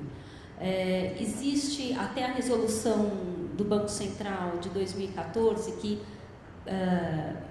planificou a questão socioambiental no setor financeiro. Existem legislações esparsas que tratam sobre o tema, que afetam as instituições financeiras. Algumas delas eu trouxe para conhecimento dos senhores, eu não vou me estender nem me aprofundar na análise de nenhuma delas, mas para mostrar para vocês que o tema vem sendo olhado não só do ponto de vista da legislação ordinária, mas também do nosso regulador, que é o Banco Central, e do BNDES. Então, existem requisitos, no caso do BNDES, dele mesmo para financiamento de operações com os seus recursos que precisam ser observados pelas instituições financeiras. Esses requisitos vão desde requerer do financiado a apresentação de certificado de qualidade em biossegurança, até licença ambiental ou inscrição no cadastro ambiental rural. Então, paulatinamente, as instituições financeiras vão sendo demandadas a olhar para esse tema, e a gestão do risco legal, então, também é uma das razões pelas quais a gente se dedica ao assunto. E aí, por fim, o risco de crédito, afinal de contas, é esse o papel predominante da instituição financeira. O que a gente... Então, trazer alguns exemplos aqui de preocupações, né? No caso de garantias, o banco faz operações de crédito, para essas operações ele precisa de garantias, muitas vezes são bens imóveis. Vamos supor, então, que um cliente com uma situação financeira difícil queira oferecer o terreno de uma fábrica para o banco em garantia. Esse terreno aparentemente é muito bom, ele garante 200% do valor da dívida, mas a gente descobre pela mídia que esse terreno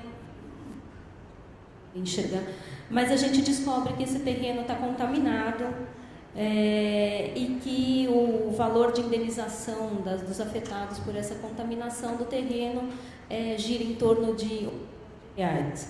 Portanto, aquela garantia que o banco entendia que mitigaria o risco de crédito dele, no fim das contas pode criar uma perda maior do que uma garantia propriamente dita do seu crédito. Então, o que aconteceria se o banco aceitasse esse imóvel em garantia? Risco de crédito, porque o preço seria diminuído, além do risco do banco ser chamado a fazer a descontaminação desse terreno, e aí a gente entra numa esfera legal bem específica, mas existe a discussão sobre esse risco para o setor financeiro. E aí, um outro exemplo hipotético para tentar fazer mais real para vocês por que dessa preocupação na instituição financeira. Vamos imaginar que a gente fosse financiar a construção de uma hidrelétrica de 12.000 megawatts. É uma hidrelétrica muito... e aí, vamos assumir que, considerando as projeções de crédito do banco, que o financiamento seria pago através da venda da energia gerada por essa usina a partir de dezembro.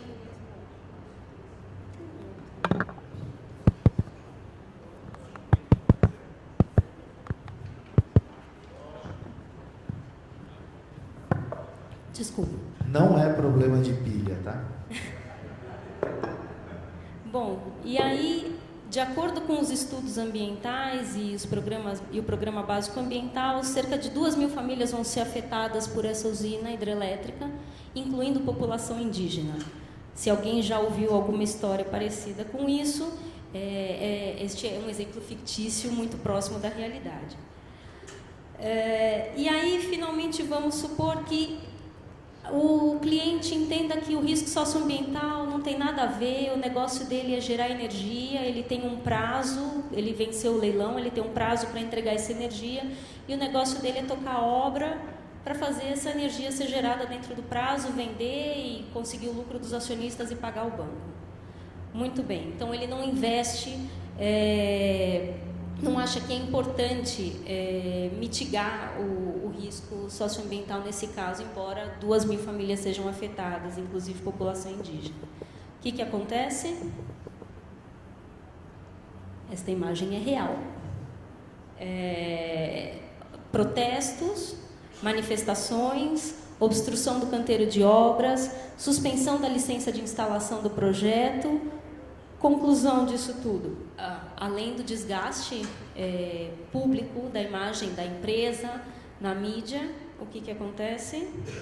a hidrelétrica atrasa e ela só vai ser entregue em março do próximo ano.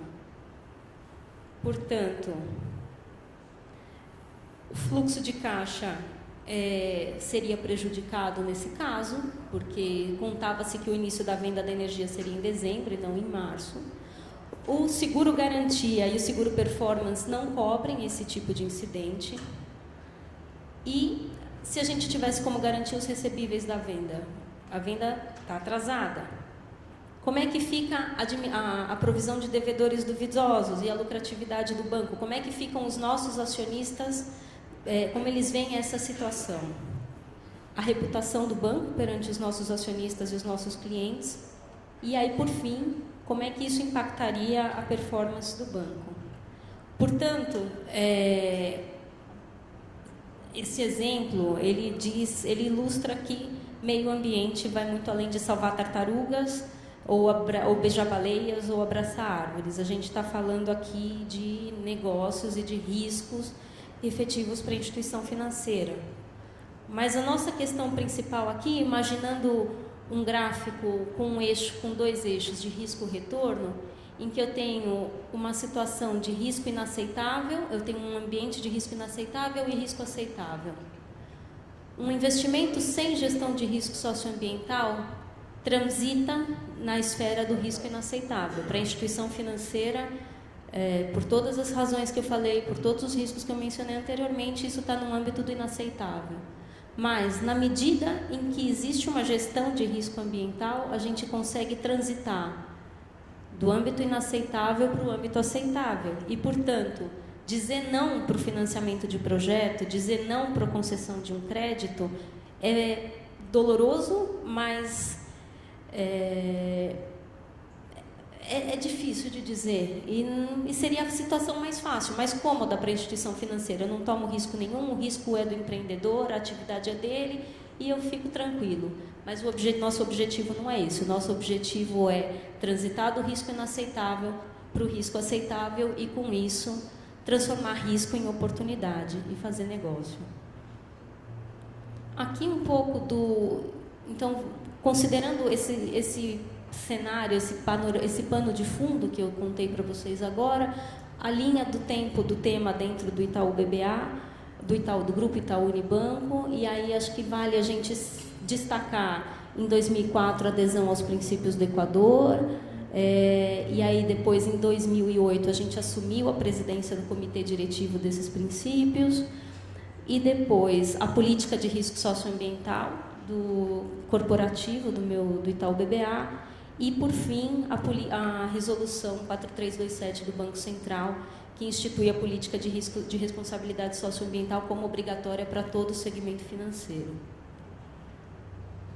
Aqui eu acho que talvez esse seja o tema que mais impacte os senhores, porque até agora tudo que eu estava falando era de gestão de risco e apetite de risco da própria instituição financeira com relação à questão socioambiental.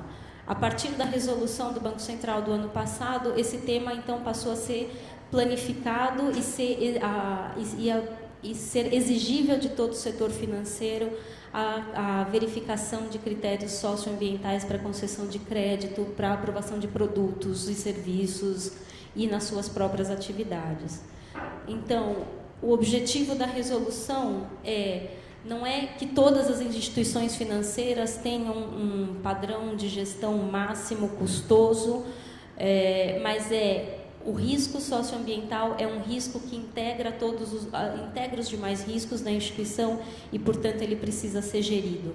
E essa gestão tem que ser feita observando os princípios da relevância e da proporcionalidade. O que quer dizer relevância? O grau de exposição do banco ao risco, a proporcionalidade, a complexidade dos produtos e serviços financeiros oferecidos. Isso é um alento na medida em que pedir uma nota de crédito à exportação tem um risco para a instituição financeira muito diferente, muito menor do que o financiamento de uma instalação de uma usina hidrelétrica ou a construção de uma nova planta de uma fábrica. Portanto, a intenção do Banco Central é a gestão do risco de forma proporcional à existência dele. Não vai se esperar que na concessão de uma nota de exportação o banco requer uma análise ambiental detalhada, como ele vai fazer para um projeto de instalação de uma planta.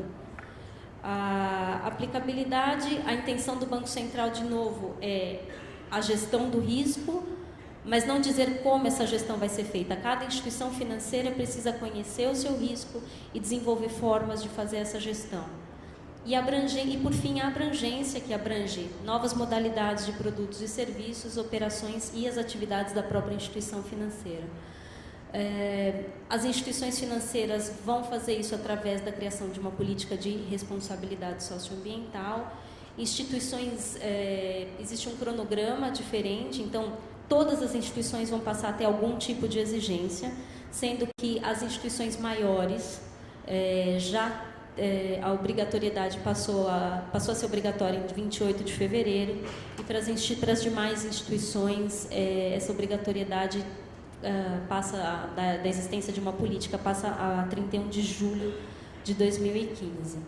Teria muito mais coisa para falar para vocês, mas eu acho que, em síntese, saber que ações que eram individualizadas, iniciativas individualizadas de algumas instituições, de novo, o Banco Central, na gestão do risco do mercado financeiro, entendeu relevante o suficiente para criar uma resolução aplicável a todo o setor financeiro.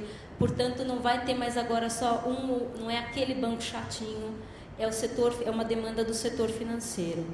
Nesse sentido, considerando que a gente tem bancos em situações muito diferentes de desenvolvimento interno em relação a esse tema, bancos com áreas implementadas há muito tempo, como o Itaú, a área onde eu trabalho, contando comigo, somos em 8 pessoas, sendo 2 advogadas e mais analistas técnicos, engenheiros, geógrafos, técnicos da CETESB, ex-técnicos da CETESB que integram a nossa equipe.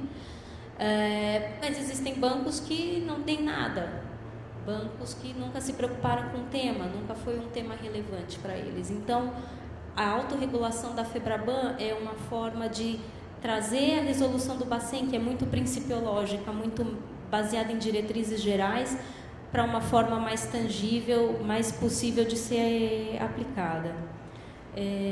Uma pergunta que, até ontem conversando com o André, ele falou, uma preocupação do setor quando eu for renovar uma conta garantida, um capital de giro com a instituição financeira, eu vou estar sujeito a cumprir essas regras do Banco Central? Eu vou ter que apresentar uma série de informações, licença ambiental, outorga, autorizações e planos básicos ambientais? Não. A intenção é focar onde está o risco. E então, o risco está nas operações em que eu conheço a destinação do recurso. Eu sei que o recurso vai para a instalação de uma fábrica. Eu sei que o recurso vai para a ampliação de uma fábrica. Se o recurso vai entrar na linha de produção, eu não sei a destinação específica desse recurso. Portanto, o nosso foco, se você for renovar uma conta garantida, um capital de giro, esse não é o foco de aplicação da legislação, não é o foco principal da gestão do risco socioambiental.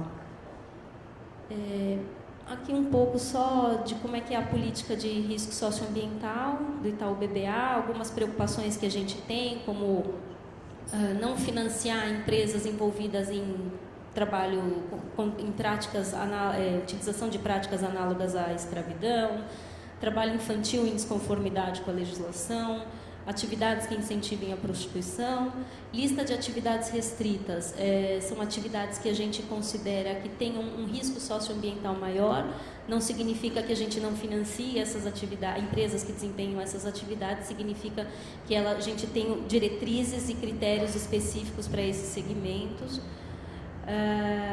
Um pouco do que eu falei de bens imóveis recebidos em garantia, a preocupação com a contaminação e com os passivos ambientais desses imóveis, reserva legal é um deles. Organismos geneticamente modificados é uma exigência da legislação para as instituições financeiras, então a solicitação de certificado de qualidade em biossegurança. E financiamento a projetos, solicitação de licença ambiental, quando aplicáveis, os critérios e os princípios do Equador, que, como eu falei, ou acho que não falei, mas eles vão além da legislação, são boas práticas internacionais que precisam ser aplicadas, observadas pelo tomador de crédito, para que a instituição signatária possa efetivamente financiar esses projetos. E aí, de que forma o cliente pode ser impactado? Então, solicitação de documentações. Vocês podem ser demandados a apresentar a documentação exigível pela legislação ambiental, o quê? Licença, declarações de dispensa, documentação trabalhista relativa à saúde e segurança ocupacional, informações necessárias e pertinentes à avaliação de risco de contaminação do imóvel. Até, talvez, algumas empresas aqui digam, mas eu sou o importador, eu não tenho uma atividade poluente, então se eu der a minha sede em garantia, não tem problema. Não, o problema às vezes não é do uso atual do imóvel, mas é do uso passado do imóvel, e aí é por isso que a gente faz uma investigação. Contratação de consultor socioambiental independente, quando a gente estiver falando dos grandes projetos, em que a gente aplica os princípios do Equador. E obrigações contratuais, que vão desde cumprimento de legislação ambiental e trabalhista, disponibilização de informações para a instituição financeira, proposta e cumprimento de plano de ação para mitigar riscos identificados no projeto, até vencimento antecipado por descumprimento dessas obrigações e a obrigação de indenização. Até sobre indenização é interessante falar que a questão ambiental está de tal forma intrincada no sistema financeiro que o BNDES passou a exigir das instituições financeiras que elas o indenizem por danos ambientais causados por projetos que são financiados. Portanto, a instituição financeira também está sendo cada vez mais pressionada por uma gestão de risco ambiental responsável. E aí é isso. Eu agradeço a oportunidade e coloco meu e-mail à disposição. Obrigada.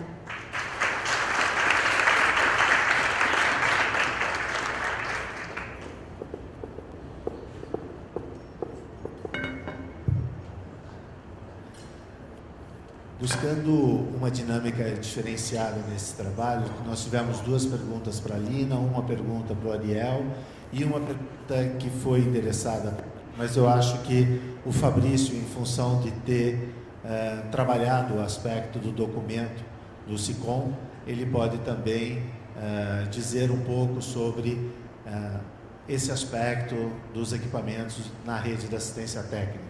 Quer dizer, talvez aí uma regra que a gente até tinha avançado, mas quando for a pergunta, Gato, a gente alinha o assunto. Eu gostaria que o Ariel pudesse começar a responder as perguntas para que a gente pudesse avançar nos trabalhos.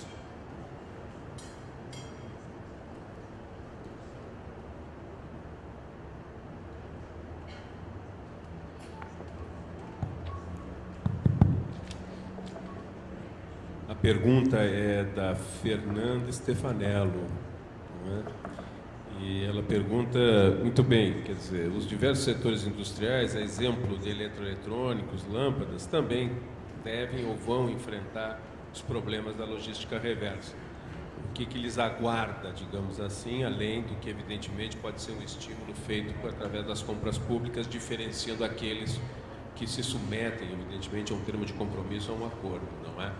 Eu acho que a secretária Patrícia, e assim não é diferente no governo federal, e alguns estados um pouco mais avançados nessa preocupação, estão sensíveis a que entenderem que a questão da logística reversa, assim como de resto, não é? Ela é um instrumento de política industrial que simultaneamente equaciona os problemas ambientais e gera competitividade e não pode gerar assimetrias de concorrência. Nessa condição, compras sustentáveis é um grande instrumento, mas ela falou aqui, não é suficiente. A questão dos aspectos fiscais deve ser colocados assim. Por que eu digo isso? Porque os aspectos fiscais normalmente são utilizados na área da política industrial, como se logística reversa não fosse política industrial. É essencialmente política industrial, voltada, evidentemente, com uma preocupação de dimensão ambiental. Nessa condição, eu posso estar aqui avançando algo, há sim, dentro do âmbito do governo,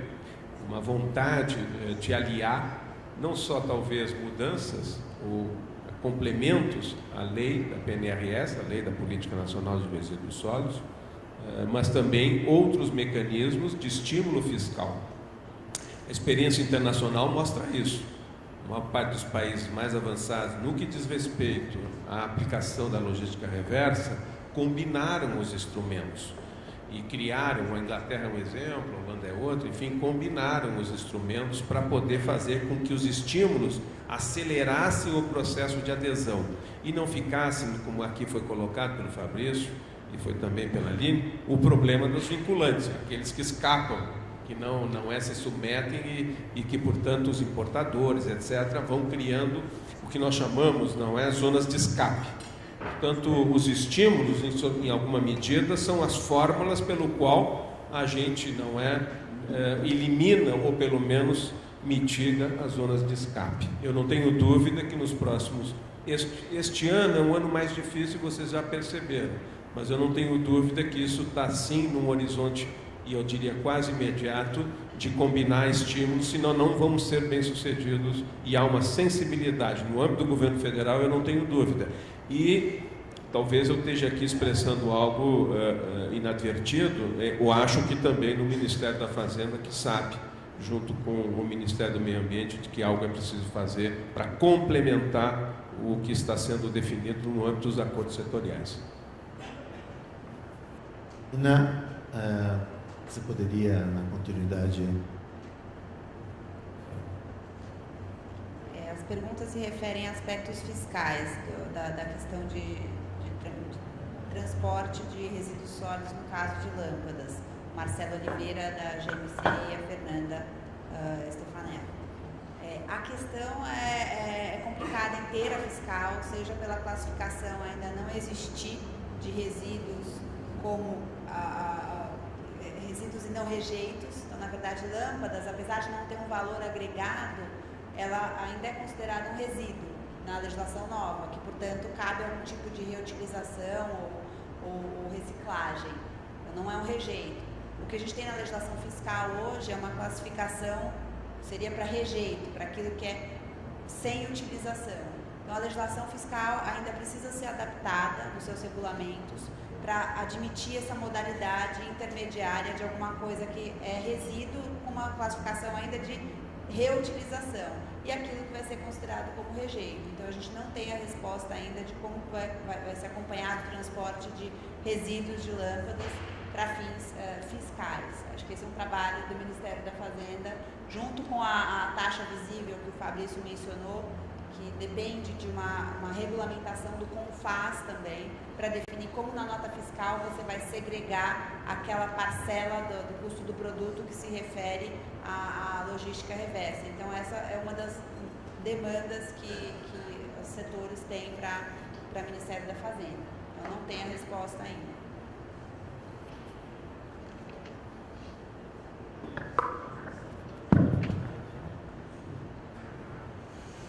Só tem pergunta difícil, né?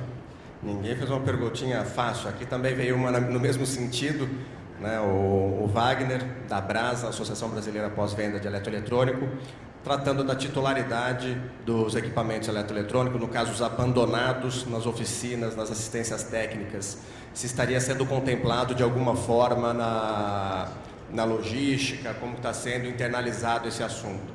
Você não tenha dúvida que esse é um assunto de interesse, né, de todo mundo, haja visto o volume de material que tem objeto de abandono, o sujeito leva, não busca mais, deixa o produto para o conserto, aí acaba abandonando na própria oficina, na assistência técnica. Esse é um ponto que a gente discute, que é a pauta também desse assunto titularidade do resíduo, de titularidade do produto descartado, mas ainda não tem um direcionamento. Que aqui pergunta se tem alguma quer dizer, se está contemplado na regulamentação, está contemplado no processo. É um assunto que o setor entende que precisa ser resolvido. Que a gente fala, eu falei de forma objetiva, titularidade dos produtos descartados, leia-se também que o produto abandonado também vai ter reflexo, caso isso caminhe junto à Secretaria Nacional do Consumidor.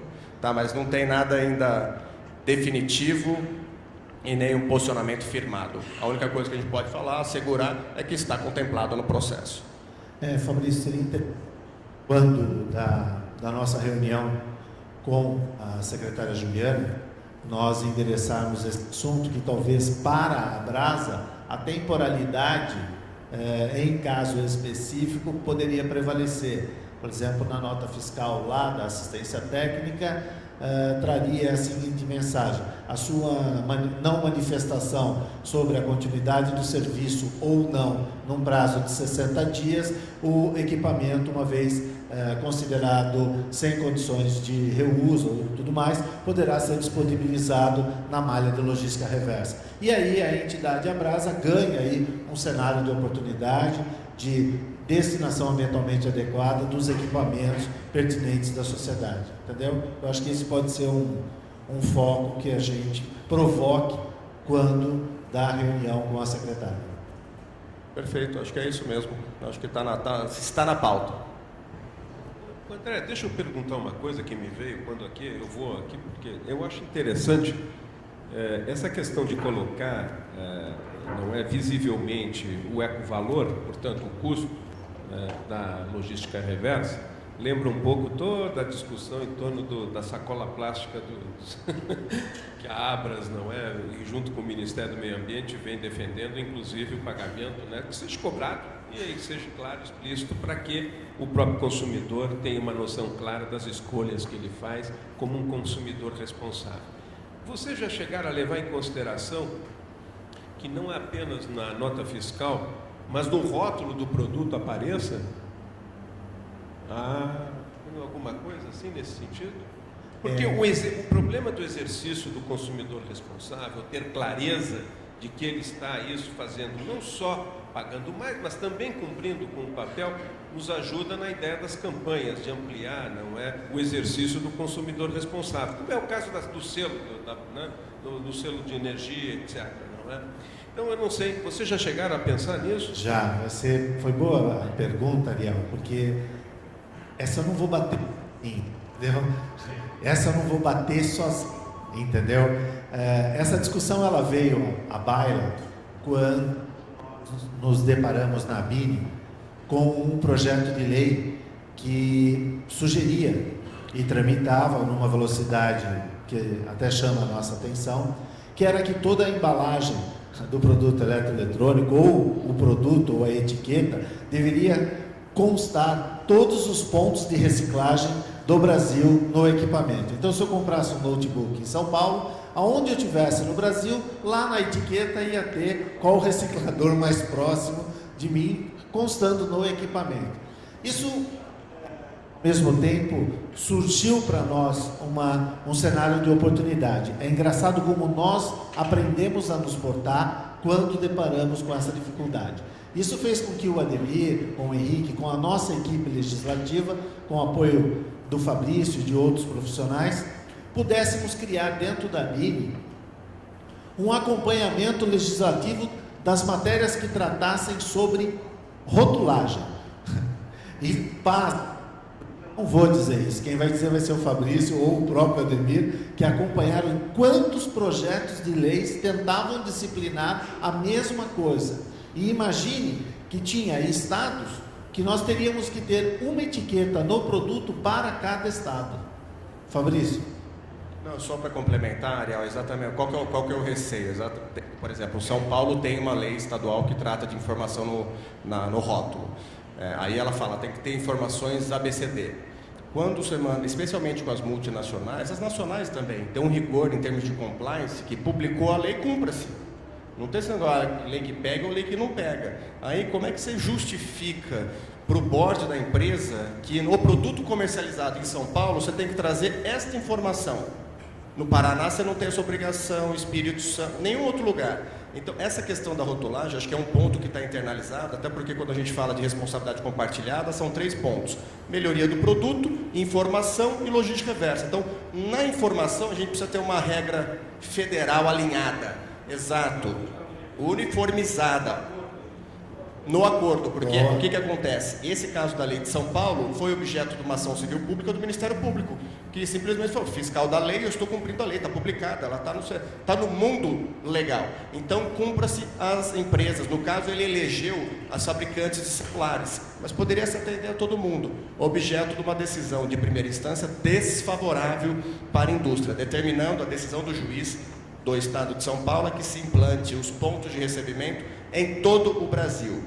Com base no quê? Numa lei estadual que trata de informação em rótulo. Então, a falta de amadurecimento do assunto, e quando a gente fala em rotulagem, aí dispersa. Cada um quer falar, não, no Paraná é bolinha azul, São Paulo bolinha verde, Rio Grande do Sul bolinha vermelha, e cada um quer comunicar da forma como acha que tem que ser comunicado. Então, esse é um ponto que acredito que a indústria tenha no seu portfólio, mas há uma insegurança de avançar, tendo em vista essa incerteza que gira do Legislativo.